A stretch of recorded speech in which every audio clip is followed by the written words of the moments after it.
presented by Maithili Express Music.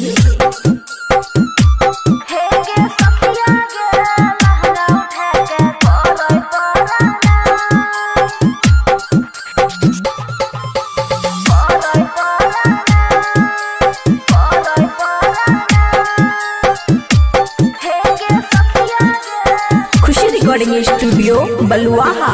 जब से भेलै हमर शादी, जब से भेलै हमर शादी, भरै नहीं मोर हे गे सखी गे, हे गे सखी गे, से जिया पकड़ै पराना, हे गे सखी गे, से जिया पकड़ै पराना।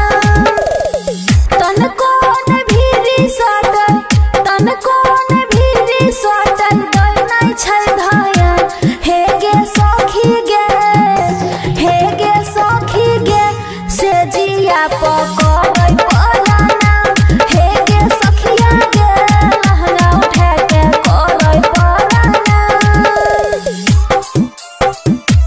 हे गे सखिया गे, लहंगा उठा के करै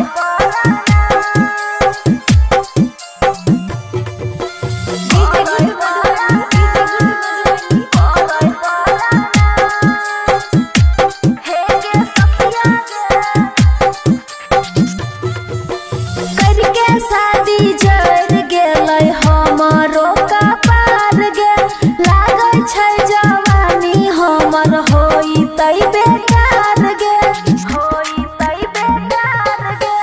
करके शादी जर गेलै हमरो कपार गे, लागै छै जवानी हमर होइतै बेकार गे।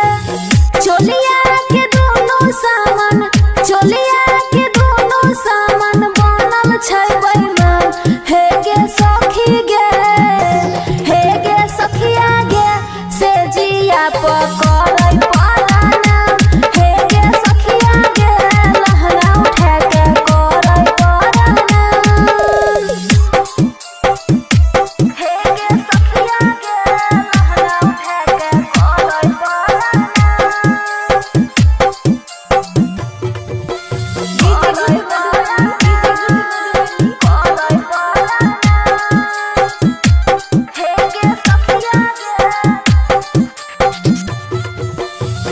राइटर सुमित साजन बुझै नै लाचारी, मन करै छै दियै काटल काटल गारी, काटल काटल गारी।